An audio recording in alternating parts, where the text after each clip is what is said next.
결혼하자 맹꽁아 드라마 줄거리를 예상해봅니다. 비혼주의자는 아닌 거구나. 결혼하고 싶어 나도. 가능한 한 빨리. 서민기가 결혼하고 싶다고 말하는 순간 맹꽁이가 차고 있던 목걸이가 끊어져 진주알들이 바닥에 흩어지고 말았습니다. 맹꽁이는 잡지 화보 촬영에 필요한 웨딩드레스를 입어보게 되었고 서민기는 맹꽁이에게 결혼에 대해 어떻게 생각하는지 물어보았는데요. 맹꽁이는 구단수와 동거를 하고 있다는 걸 눈치챘을 서민기에게 인형극으로 미안한 마음을 전했고 두 사람은 화해를 했기 때문에 맹꽁이는 당연히 결혼을 하면 서민기와 하게 될 것이라는 꿈에 부풀어 있었습니다. 하지만 서민기는 맹꽁이에 대한 마음이 확실하지 않은 상황인데요. 구단수와 맹꽁이가 동거를 한다는 말을 강진아가 서민기에게 전했을 때 서민기는 맹꽁이와 헤어지는 것을 노린 것이냐면 절대 그럴 일 없다고 말했지만 서민기는 강진아가 결혼을 하겠다고만 하면 다시 돌아갈 사람이었습니다. 목걸이가 갑자기 끊어진 것은 서민기와 맹꽁이가 결혼으로 맺어질 수 없다는 미래를 나타낸 복선이었는데요. 서민기는 지금 맹꽁이를 조금씩 알아가는 단계라고 둘러대면서 주변 사람들에게는 맹꽁이와 만나고 있다는 것을 비밀로 하고 있습니다. 그런 서민기 때문에 맹꽁이는 서운함을 느낄 때가 종종 있었는데 서민기는 강진아가 먼저 결혼 얘기를 꺼내주기만을 계속 기다리고 있었던 것이고 44화에서는 서민기의 본심이 그대로 드러나 구단수가 폭발하게 됩니다. 강진아는 구단수와는 정략결혼 상대자로 여기고 있기 때문에 단수가 맹꽁이와 동거를 하고 있다는 사실에 크게 충격을 받지 않았는데 자신과는 달리 서민기가 그 사실을 알면 충격을 받고 맹꽁이와 헤어져서 자신에게 돌아올 것이라고 확신을 하였던 것입니다. 하지만 강진아는 한성미로부터 뜻밖의 얘기를 전해 듣고 자신의 판단이 잘못되었다는 것을 깨달았습니다. 웨딩샵에서 드레스를 입은 맹꽁이와 서민기를 우연히 본 한성미는 바로 강진아에게 서민기 흉을 보기 시작했는데요. 운전기사 아들 웃긴다. 너한테 채였다고 바로 결혼 준비를 하네. 하며 서민기를 비웃었고 강진아는 자신도 못 입어본 웨딩드레스를 맹꽁이가 서민기 앞에서 입어봤다는 사실에 자존심이 상했습니다. 강진아는 다른 건 다 참아도 서민기가 다른 여자와 결혼한다는 것은 용서를 할 수가 없었는데요. 맹꽁이는 서민기와 강진아의 사랑 싸움에 이용당하고 있는 줄은 모르고 서민기가 사준 목걸이를 보며 기분이 들떠 있습니다. 구단수는 맹꽁이에게 그 목걸이 어디서 났냐? 못 보던 건데. 하자 맹꽁이는 응 이거 팀장님이 선물로 줬어. 하자 구단수는 뭐 프로포즈라도 받은 거야? 너는 많이 좋아해 민기 형? 하고 묻자 맹꽁이는 고개를 끄덕이는데요. 팀장님은 내가 늘 꿈꿔왔던 사람이야. 다정하고 배려심 넘치고 따뜻하고 내가 결혼을 하고 싶은 이상형이 있었는데 팀장님이 바로 그 사람이야. 하자 구단수는 그럼 민기 형도 너랑 생각이 똑같은 거야? 구단수의 말에 맹꽁이는 팀장님도 결혼 빨리 하고 싶으시대. 아마 마음의 준비가 되었다는 뜻 아닐까? 하자 구단수는 너희 집에 경사가 줄줄이 생기겠구나. 공부 형님 결혼식도 해야 하고 너까지 시집 보내려면 어머니 아버지 허리 휘시겠는걸. 너는 그냥 좀 천천히 가지. 하자 맹꽁이는 오빠는 오빠대로 가는 거고 나는 나대로 가는 거지. 보니까 오빠가 나보다 더 늦게 갈 것 같던데. 아무래도 엄대리님이랑 얘기가 잘 안 되고 있는 것 같아. 엄대리님이 사표를 냈다가 다시 수거 들어가셨어. 엄대리님은 오빠만 믿고 의사 사모님 될 생각에 떡하니 사표 제출했는데 오빠가 빈털터리에 대출금이 쫙 깔려 있는 거 보고 정신을 차리신 거지. 두 사람 결혼하려면 아직 산 넘어 산 해결해야 할 일이 많아. 오빠 장가가는 거 보고 내가 시집 가다간 늙어 죽을 거야 아마. 맹꽁이는 서민기를 상상하며 행복해하는데 구단수는 씁쓸한 표정을 짓습니다. 맹꽁이는 너는 내가 결혼을 하면 제일 먼저 축하해줘야 할 사람인데 똥 씹은 그 표정은 뭐냐? 나는 이번 프로젝트만 잘 끝나면 바로 결혼하고 싶어. 너 혹시 서 팀장한테 들었니? 이번 프로젝트는 외부 디자이너와 콜라보로 진행된다는 거 말이야. 강 팀장님은 자기가 홀리 섭외해보겠다고 아주 자신만만하시던데 나는 그거 내가 해보면 어떨까 싶어. 그럼 이번에야 말로 진짜 정직원 될 수 있지 않을까 싶은데 말이야. 그분을 어떻게 하며 만날 수 있을까? 하자 구단수는 홀리라. 그 사람 만나기 쉽지 않다는 거 알고는 있지? 만약 그 사람을 섭외하면 회사에서 너를 확실히 정직원 시켜줄 것 같아? 하자 맹공이는 그걸 말이라고 하니? 아마 국내에서 그분 얼굴 본 사람 아무도 없을걸. 남잔지 여잔지 도통 아무 정보가 없으니 어디로 가야 할지도 모르겠고. 참 그리고 홀리 좋아하는 분 또 있어. 수선집 사장님 말이야. 나랑 완전히 취향이 같으신데 우리 둘 다 평생의 소원이 홀리 한번 만나보고 죽는 거라니까. 오드리 사장님은 나랑 맞는 게 너무 많아. 이번 프로젝트 잘 돼야 이 맹공이가 시집을 갈 텐데 말이야. 맹공이의 말에 구단수는 한숨이 나오면서도 오드리 사장님도 홀리를 좋아한다는 말에 기분이 묘해집니다. 사실 홀리는 구단수였는데요. 구단수는 엄마인 오드리가 자신에게 늘 만들어주던 옷이나 인형을 생각하면서 옷을 만들었으니 오드리도 자연스럽게 홀리의 매력에 빠질 수밖에 없었던 것입니다. 황익선의 회사에서 홀리가 구단수라는 것을 아는 사람은 없는데 구단수가 맹공이를 도와주기 위해 자신이 홀리라는 것을 밝히고 나설 수도 있고 강진아가 홀리를 섭외하러 다니는 동안 맹공이는 오드리의 디자인을 회사에 제출할 수도 있을 것입니다. 블라인드 공모전처럼 최종 심사는 황익선이 하게 될 것이고 황익선은 오드리의 디자인이 낯설지 않다고 여기게 되면서 디자이너가 누군지 궁금해하게 될 텐데요. 오드리가 구단수의 주변에 살고 있었다는 것이 들키게 될지 아니면 오드리의 디자인을 보고 구단수가 엄마를 떠올리게 될지 궁금해지는 부분입니다. 한편 강진아는 한성미가 보여주는 사진을 보고 질투심에 사로잡히는데 구혜준의 기일에 황익선의 집에 들러 서민기를 만나 마지막으로 매달려 볼 생각을 합니다. 강진아를 본 서민기는 벌써부터 회장님 댁 제사까지 챙기는 것 보니 너도 단수와 결혼할 마음이 확실한가 보네. 하자 강진아는 나 단수 씨 보러 온 거 아니야. 민기 씨 만나러 온 거야. 맹공이랑 현장에 나가서 둘이 뭐 했어? 일은 안 하고 두 사람 사랑놀이나 한 거야? 이런 사진이 왜 나한테 들어오게 만들어? 민기 씨는 나 버리고 결혼할 수 있어? 하자 서민기는 우리 얘긴 다 끝난 걸로 알고 있는데 서로 피곤하게 자꾸 이러지 말자. 서민기의 말에 강진아는 그래 서민기 내가 졌어. 결혼하자. 강진아가 서민기한테 항복 선언이야. 서민기는 이건 또 무슨 소린가 싶어 믿을 수가 없는데요. 너 나 붙잡으려고 마음에도 없는 소리 하는 거 다 알아. 지금은 달콤한 말로 내 마음 돌려놓았다가 언제 다시 다른 소리를 할지. 하자 강진아는 아니야. 지금 내 마음은 진심이야. 나는 서민기랑 결혼하고 싶고 서민기가 맹공이와 결혼하는 거 반대야. 나도 더 이상 버틸 힘이 없어. 나한테 그냥 와줘. 나는 이제 서민기한테 아무 조건 안 걸고 오로지 사랑만 할 거야. 하는데 서민기는 내가 그 말을 믿어도 될까? 하자 강진아는 믿어도 돼. 우리 집안 배경, 나한테는 거추장스러운 짐일 뿐이었어.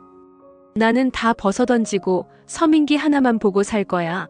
나 힘들게 먹은 마음이야. 내 마음 변하기 전에 나랑 결혼해줘. 하는데 서민기는 강진아를 안아주었고 두 사람의 모습을 구단수가 보고 맙니다.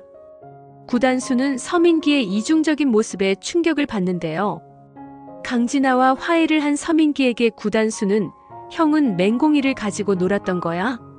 맹공이에게 무슨 의미로 목걸이 선물을 한 건데? 하자 서민기는 아무리 속고 친구라고 하더라도 너무 사적인 것까지 두 사람 공유하는 거 좀 지나치다는 생각 안 들어? 너도 적당히 해라. 하자 구단수는 그렇게 못하겠는걸. 나 형이 강진아랑 어떤 사이인지 오늘 확실히 알았어. 형은 강진아 팀장과 맹공이 사이에서 저울질한 거였지. 깐깐한 강진아 팀장만 상대하다가 순진한 맹공이가 어디든 순순히 따라다니니까 쉽고 편했어. 맹공이는 형이 이런 사람인 줄도 모르고 그저 싱글벙글. 나 더 이상 형이 맹공이를 가지고 노는 거 못 참겠어. 하자 서민기는 너는 말이 심하구나. 공희 씨에 대한 내 마음은 진심이야. 하자 구단수는 그래서 결혼은 누구랑 할 건데? 강진아랑 맹공이 중 어느 쪽에 더 진심인 건데? 하자 서민기는 네가 상관할 일이 아니야. 너 괜히 나서지 마라. 공희 씨한테는 내가 알아듣게 얘기할 거니까. 하자 구단수는 앞으로 맹공이한테 쓸데없는 희망 안겨주지 마. 나 맹공이 좋아해. 그동안 형 때문에 바보같이 양보했지만 형이 맹공이한테 진심이 아니었다는 걸 알고 나니 내가 왜 그랬나 후회가 되더라고.